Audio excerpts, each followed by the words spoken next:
猎物，却是没能杀人的寒风。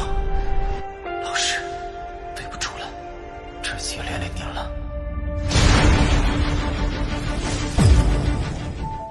Hai sob, kembali lagi di animasi Donghua Spoiler. Pada episode sebelumnya menceritakan tentang Xiaoyan yang bertarung melawan Luotian, yang mana di sana Luotian menggunakan domain abadi untuk melawan sosok Xiaoyan. Namun anehnya, Xiaoyan juga mengeluarkan domain abadinya, yang mana di sana Xiaoyan pun berhasil menghancurkan domain Luotian. Di sisi lain, sosok Chao Qing pun memarahi Luotian karena ia masih berani melawan sosok Xiaoyan. Tapi pada akhirnya mereka pun beranjak pergi. Setelah itu, sang ratu menemui Xiaoyan untuk mengucapkan perpisahan. Lalu, Xiaoyan pun tiba-tiba menghilang dari hadapan sang ratu. Dan cerita pun dimulai.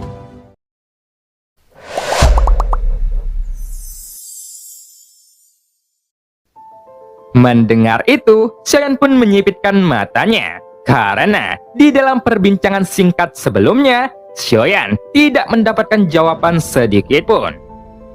Kalian harus tahu, semua makhluk biru di alam kekacauan ini itu disebut dengan penduduk lepas. Namun, mendengar apa yang dikatakan si nomor 4, sosok Yulan yang muncul di sana mungkin hanya tampilannya saja yang mirip. Namun, masih ada perbedaan pada dirinya. Dengan kata lain, mungkin ada seseorang yang berpura-pura menjadi sosok Yulan, ucap nomor 1 secara perlahan. Tapi, jika itu hanyalah penyamaran seseorang yang berpura-pura menjadi sosok Yulan, kita seharusnya bisa berpura-pura menjadi penduduk lepas. Hanya saja, penduduk lepas ini itu tidak mungkin bisa langsung ikut campur di dalam dunia ini, apalagi perang dunia antar dunia yang kuat, ucap nomor 2 yang menjawab perlahan. Jika kamu ingin pergi ke dunia dewa abadi dan dewa iblis, kamu dapat menanyakan ke si nomor 4. Bukankah dia sudah mengatakannya? Ucap si nomor 2 yang melanjutkan pembicaraannya. Namun, jika diperhatikan dari perkataannya, Xiaoyan merasa sepertinya si nomor 2 tidak akan pergi ke misi yang dikeluarkan oleh si nomor 1 ini. Dan dia tidak akan tertarik dengan masalah ini. Lagi pula, dalam semua percakapan dari 9 sosok yang ada di sini, tidak ada satupun yang pernah mengungkapkan posisi dari mana dunia mereka berasal. Jadi, Xiaoyan pun mau tidak mau harus waspada. Itu menunjukkan rasa saling percaya di antara orang ini itu tidaklah nyata. Jadi, apa yang disebut kepercayaan di sini hanya berlaku di tempat ini saja. Selain itu, meskipun setiap orang telah menebak-nebak atau memiliki kemungkinan besar untuk mengetahui di dunia mana mereka berasal, tetapi itu masih tidak dapat dikonfirmasi dengan jelas. Ngomong-ngomong, kali ini aku memiliki misi untuk semua orang di sini.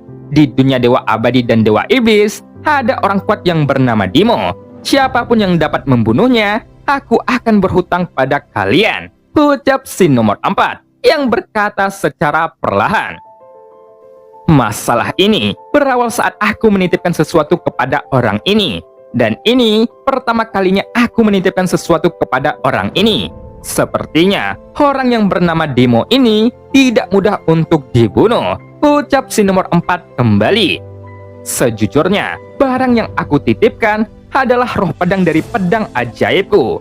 Orang ini beruntung dapat melarikan diri dariku. Tapi, menurut informasi yang aku terima sekarang, roh pedangku memiliki tubuh fisik, dan dia berada di dunia kuno dewa abadi dan dewa iblis. Tetapi, roh pedangku sepertinya tidak hidup, ucap si nomor 4 yang terus menjelaskan. Mendengar itu, Xiaoyan pun berpikir, sejauh yang Xiaoyan tahu, tidak ada roh pedang yang memiliki tubuh fisik, yang menunjukkan roh pedang ini pastilah sangat kuat. Mendengar itu, Xiaoyan pun juga diam-diam mengingat nama orang tersebut. Namun, dia tidak akan mencarinya dengan sengaja. Tetapi, jika dia bertemu secara kebetulan, dia juga tidak akan melepaskannya. Karena, jika orang kuat seperti itu banyak berhutang kepadanya, itu juga cukup menguntungkannya di masa depan. Lagi pula, di dalam misi ini tidak ada seseorang pun yang ditugaskan oleh Shin nomor 4. Jadi, semua orang bisa mengambilnya atau tidak dari misi Shin nomor 4. Meskipun begitu, Sean juga tidak berbicara. Karena jika dia membuka mulutnya, itu hanya akan membuktikan bahwa dia akan pergi ke dunia Dewa Abadi dan Dewa Iblis. Bagaimanapun, selama pertemuan ini berlangsung, tidak ada di antara mereka yang mau mengekspos identitas mereka. Tapi, dalam beberapa pertemuan sebelumnya, kekuatan alam Dewa Kekacauan itu terus disebutkan, yang menunjukkan kekuatan alam Dewa Kekacauan memang telah melakukan intervensi di dunia ini. Hanya saja, Sean masih belum mengetahui kekuatan macam apa itu. Karena setelah Sean memasuki alam Dewa Kekacauan, pemahaman Sean hampir terbalik. Sebelumnya, Sean melihat masa lalu dan melihat sosok biru yang tak terhitung jumlahnya, yang menunjukkan alam Dewa Kekacauan banyak keberadaan yang tidak dapat dibayangkan oleh Sean. Sehingga Sean pun memiliki pemikiran bahwa kegiatan Susang mungkin memiliki hubungan dengan alam Dewa Kekacauan ini. Sebenarnya, ada sosok Yulan yang juga muncul di dunia pegunungan dan lautan. Kejadian ini memang sungguh aneh. Aku mendengar bahwa ada orang yang menyaksikan sosok Yulan di dunia nyata 7 bintang naga. Di sana, ada mata es dan 3 warisan naga leluhur. Pantas saja dunia tersebut dalam kekacauan. Tapi, bagaimana mungkin warisan naga leluhur ini bisa berada dalam waktu yang sama? Tapi, kali ini, warisan dari 3 naga leluhur memiliki formasi segel yang sangat kuat. Jadi, jika kamu membuka segelnya dengan paksa, itu hanya akan menjadi masalah. Karena kamu akan menghancurkan warisan tersebut. Oleh karena itu, warisan ketiga naga leluhur tersebut belum ada yang bisa mengambilnya. Jadi, menurutku, sebenarnya ketiga warisan leluhur ini bukanlah warisan yang sebenarnya. Tetapi, mungkin warisan tersebut hanya untuk memicu gelombang perebutan warisan untuk menimbulkan kekacauan di dunia pegunungan dan lautan ini. Ucap Shin nomor 5 yang melanjutkan. Mendengar itu, Chen pun tidak bisa menahan diri untuk tidak berpikir. Sepertinya, semua dunia sedang mengalami perselisihan secara bersamaan. Jika informasi di setiap dunia bersifat independen, tidak mungkin akan ada orang yang menyadari keanehannya. Tetapi, jika dia mengetahui semua informasi antar dunia lain yang dikumpulkan, maka seseorang dapat melihat bahwa banyak dunia yang sedang mengalami masa krisis dan jatuh ke dalam kekacauan secara bersamaan. Namun, masalah ini tidak dapat dijelaskan. Karena ini bukanlah kontradiksi di dunia itu sendiri, tetapi ada kekuatan yang merencanakan semua ini, sehingga memicu terjadinya kekacauan di berbagai dunia. Dan itu bukanlah suatu kebetulan, gumam Sean di dalam hatinya. Apa yang harus kita lakukan sekarang? Jelas, kekacauan dunia Dewa Abadi dan Dewa Iblis telah dipicu oleh kekuatan yang sama. Jika kita bisa meredakan kekacauan di dunia ini, mungkin kita bisa menghalangi tujuan yang ingin dicapai kekuatan tersebut. Namun, untuk menenangkan kekacauan ini, bukanlah suatu yang bisa dilakukan dengan sederhana. Semua orang yang bisa hadir di sini, bisa saja menjadi penduduk lepas. Kalian memiliki kekuatan yang luar biasa, sehingga kalian bisa menjadi bagian dari mereka yang dapat menguasai arah arus derasnya waktu. Jadi, dalam menghadapi situasi krisis ini, kita harus mengambil tindakan ketika tiba waktunya nanti. Jadi, kita harus melakukan persiapan terlebih dahulu untuk mengambil tindakan. Bagaimanapun, itu tidak bisa dilakukan dalam semalam. Seperti yang dia katakan, kita harus melakukan hal yang benar, bukan? Ucap Shin nomor 2. Mendengar itu, semua orang pun menatap Shin nomor 1. Karena mereka berharap Shin nomor 1 sebagai seorang pemimpin akan memberikan persetujuan. Namun, Shin nomor 1 tidak mengatakan apapun, yang menunjukkan posisinya adalah netral di dalam masalah ini. Karena dia tidak menentukan jalannya pertemuan dan tidak mengambil keputusan apapun saat ini. Untuk dapat mengatasi kekacauan di dunia Dewa Abadi dan Dewa Iblis, keseimbangan dunia harus diperbaiki. Karena sejauh yang aku tahu, ada satu hal yang bisa kita lakukan, ucap si nomor 7 yang selama ini diam-diam tiba-tiba berkata secara perlahan, sehingga semua orang yang mendengarnya langsung menunggu jawaban darinya. Sebenarnya, ada banyak hal aneh di dunia ini yang sedang terjadi. Lagi pula, segel dari pohon dunia juga merupakan kekuatan formasi segel. Jadi, untuk dapat memperbaikinya, kamu harus menemukan seseorang yang memiliki kekuatan segel yang sangat kuat.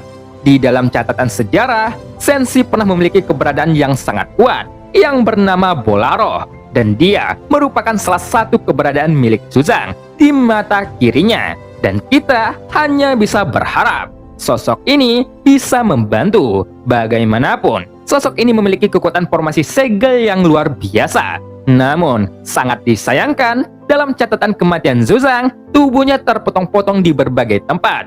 Dan keberadaan Bolaro sudah lama menghilang sampai sekarang. Ucap si nomor 7 yang terus menjelaskan dengan suara yang dalam. Tepat ketika suara itu keluar, itu terdengar seperti ledakan guntur di telinga Shoyan.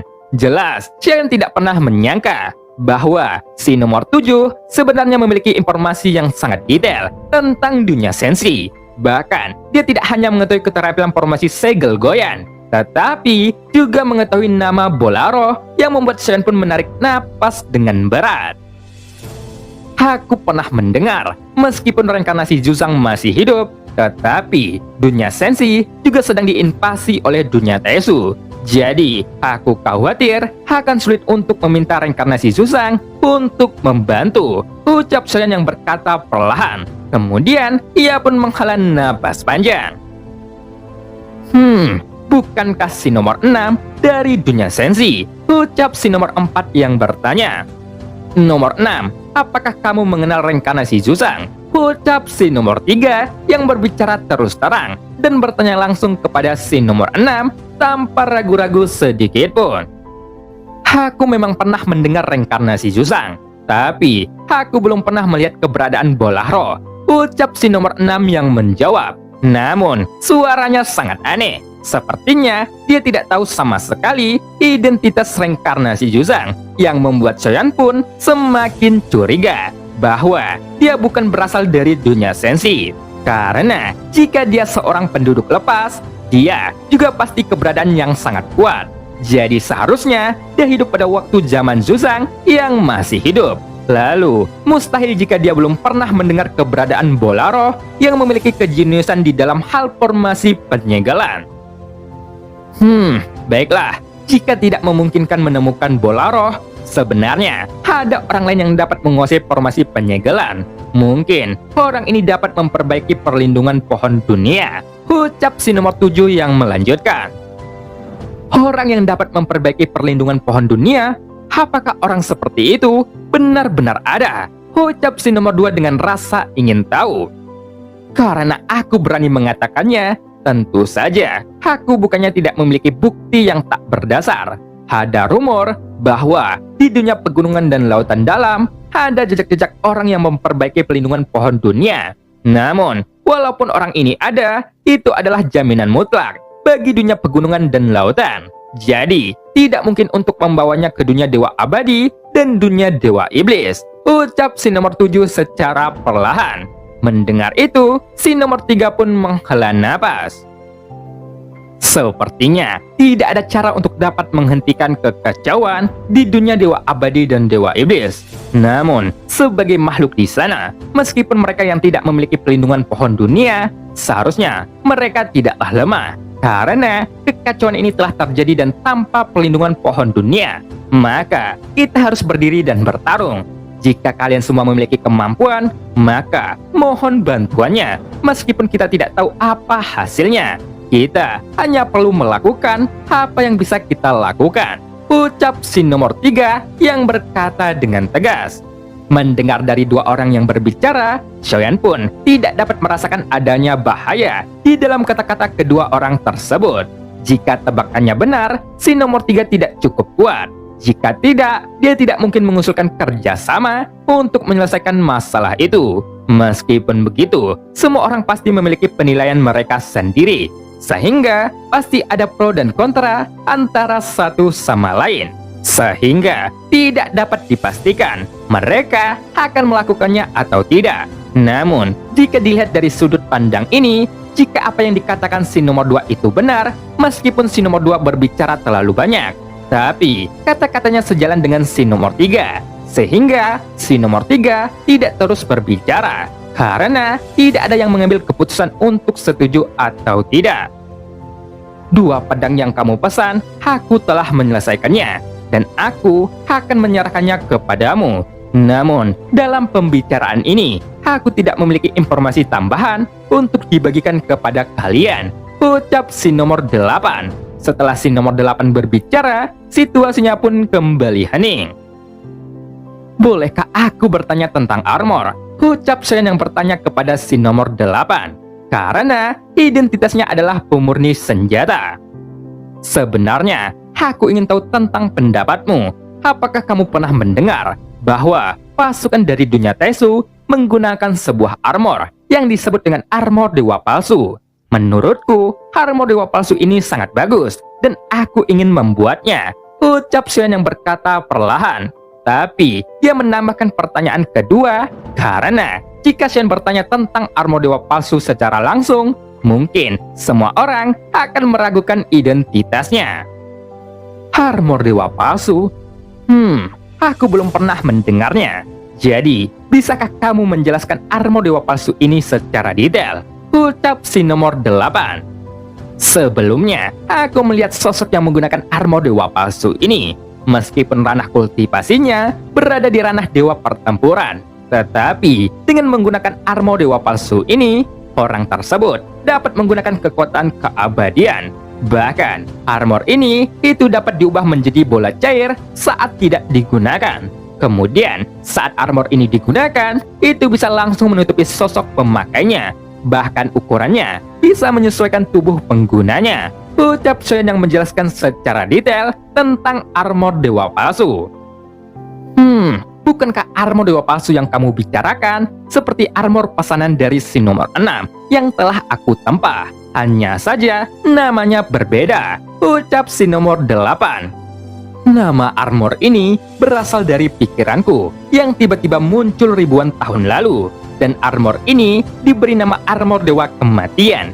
Jadi, seperti apa yang kamu katakan, itu seharusnya armor yang sama, ucap si nomor 8 yang menjawab Xiaoyan dengan serius. Mendengar itu, Xiaoyan pun cukup terkejut. Namun, pikirannya juga berputar dengan cepat. Karena identitas nomor 6 sekarang itu tidaklah penting. Dan ini sangat berbahaya bagi Xiaoyan. Karena identitasnya sendiri itu bisa ditebak karena hal ini. Di dalam perjalananku sebelumnya, aku secara tidak sengaja mendapatkan armor dewa palsu yang rusak. Dan armor ini dibuang ketika aku pergi ke dunia tanpa batas.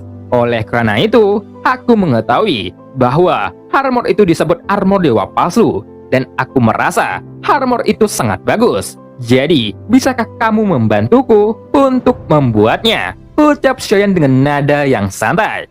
Jelas, Xiaoyan juga menyadarinya bahwa reaksi si nomor 6 juga sangat terkejut. Jadi, Xiaoyan juga harus bisa membuat si nomor 6 tidak menyadari identitasnya saat dia berdiskusi dengan si nomor 8. Nomor 6, apakah kamu keberatan? Ucap Xiaoyan yang bertanya kepada si nomor 6. Jelas, dia berinisiatif untuk membiarkan dia berbicara terlebih dahulu. Tentu saja aku tidak keberatan. Hanya saja, armor ini sudah lama bersamaku. Namun, aku tidak pernah tahu nama armor ini. Dan itu ternyata berasal dari dunia Tesu. Ucap si nomor 6 yang menjawab Xiaoyan secara perlahan. Tapi, sepertinya dia membuat alasan. Bagaimanapun, dia juga harus menyembunyikan identitasnya. Menurutku, nama armor ini tidaklah penting. Namun, armor ini sangatlah bagus. Jika nomor 8 tidak keberatan, bisakah kamu membuatkannya juga untukku? Ucap Xiaoyan dengan acuh tak acuh. Ia membuat si nomor 6 tidak lagi dapat berbicara. Aku bisa membuatkannya untukmu, dan kamu juga dapat menambahkan bahan lain. Kebetulan, aku punya tugas ini. Tapi, itu membutuhkan bahan baru, sehingga aku dapat memodifikasinya dan membuatnya lebih sempurna lagi. Karena jika armor ini masih terlihat sama seperti ribuan tahun yang lalu, itu akan membuatku seperti orang yang tidak berkembang. Ucap si nomor 8 yang menyetujui permintaan Xiaoyan secara langsung. Hal ini pun membuat Xiaoyan cukup terkejut karena dia tidak menyangka bahwa si nomor 8 akan menyetujuinya begitu saja, meskipun masih ada bahan lainnya yang dibutuhkan di dalam peningkatan armor ini. Tapi Xiaoyan bisa menemukannya. Itu tidak masalah. Nanti aku akan mengirim bahan lainnya kepadamu. Kalau begitu, aku ucapkan banyak terima kasih. Dengan ini, aku akan berhutang kepadamu. Jika kamu membutuhkan sesuatu, kamu bisa memberitahuku. Ucap Xiaoyan dengan serius. Bahkan, si nomor 6 juga berhenti merespon. Karena jika nomor 6 berbicara, itu hanya akan mengungkapkan identitasnya dan akan menimbulkan lebih banyak kecurigaan kepada semua orang. Jadi, ia pun menutup mulutnya. Kalau begitu, aku akan meminta bantuan, tapi sulit untuk mengatakannya. Tapi, jika memungkinkan, tolong bantu aku memurnikan pil obat, dan aku akan menyempurnakan pesananmu. Jadi, kita akan saling menguntungkan. Untuk resep dan bahan obatnya, nanti akan aku kirimkan kepadamu. Ucap si nomor 8 setelah ragu-ragu menjawab. Mendengar itu, Xiaoyan pun sangat senang, dan ia langsung memberikan persetujuan. Setelah percakapan dengan si nomor 8 selesai, sekarang giliran Xiaoyan untuk berbicara. Dalam beberapa pertemuan sebelumnya, Xiaoyan tidak berbagi informasi yang berguna. Tapi kali ini, si nomor 7 dan nomor 8 serta Xiaoyan juga tidak bermaksud berbagi informasi apapun. Bagaimanapun, kekuatannya masih terlalu lemah, sehingga informasi apapun dapat terungkap dengan sendirinya. Lagi pula, Xiaoyan hanya mengetahui beberapa informasi tentang dunia sensi, dan Xiaoyan juga tidak berani mengarang informasi tentang dunia lainnya. Karena bagaimanapun juga, semua orang yang berada di sini berasal dari dunia yang berbeda, sehingga kebenaran serta kebohongan akan terungkap dalam sekejap. Setelah aku melakukan persiapan, aku memang berencana untuk pergi ke dunia Dewa Abadi dan Dewa Iblis. Jika di antara kalian ada yang ingin pergi ke sana, mungkin kalian bisa ikut denganku. Ucap Shen yang berkata dengan serius. Lagi pula, Chen adalah orang terlemah di antara orang-orang yang ada di sini. Jadi, alangkah baiknya jika ia mengenal salah satu dari mereka.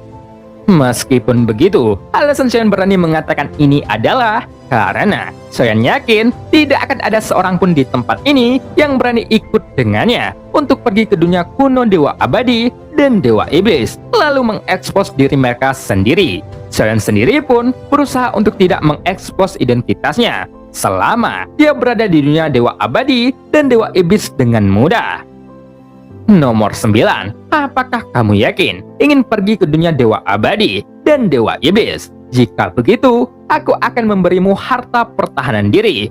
Aku akan memberikannya kepadamu setelah pertemuan ini selesai. Ucap si nomor 2, dan dia adalah orang yang pertama yang merespon Xiaoyan.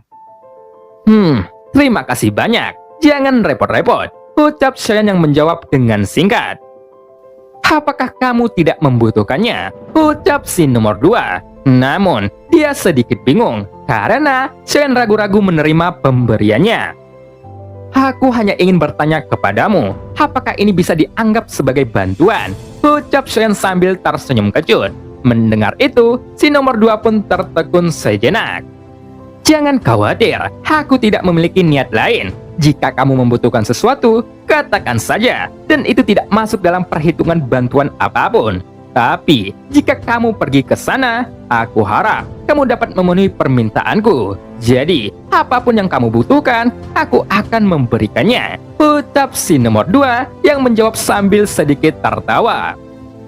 Baiklah, tapi aku belum memutuskan kapan aku akan pergi. Namun, aku akan bergantung pada keberuntunganku sendiri. Lagi pula, aku tidak punya perlindungan pohon dunia untuk perjalanan ini, dan aku akan bersenang-senang di sana. Tapi, aku akan melakukan tugas yang kamu berikan dengan sangat hati-hati, dan aku tidak akan membiarkannya pergi dengan mudah.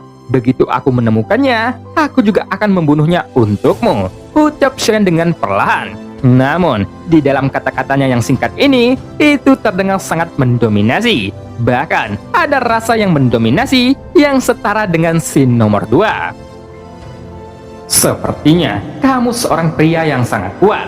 Tentu saja, jika aku orang kuat sepertimu, maka aku tidak akan membutuhkan perlindungan seperti armor. Gumam Xiaoyan di dalam hatinya. Xiaoyan sebenarnya ingin mengatakan hal ini, tapi dia tidak berani melakukannya. Tentu saja, Xiaoyan juga memiliki beberapa perhitungan di dalam pikirannya. Bagaimanapun, identitas semua orang, termasuk Xiaoyan sendiri, semuanya hanyalah tebakan. Apakah si nomor 2 atau yang lainnya itu sangat kuat atau lemah? Sangat sulit untuk mengkonfirmasinya. Bagaimanapun, semua orang yang ada di sini tidak mengenal identitas satu sama lain. Dan cerita pun berakhir. Sampai jumpa.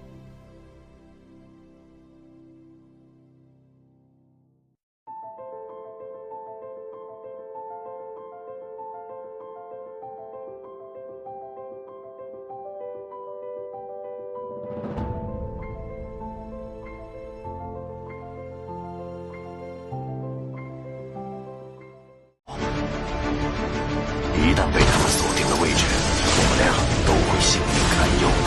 所有的隐忍，是为了这一天。我已经等待了太久。今天若是你能够安然无恙地走下擂台，萧炎从此不再踏进迦南学院半步。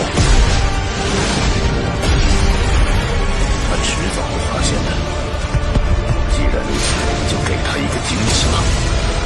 今天我不会让你们两人彻底的闭上嘴。就算他还活着，你们之间也绝不可能。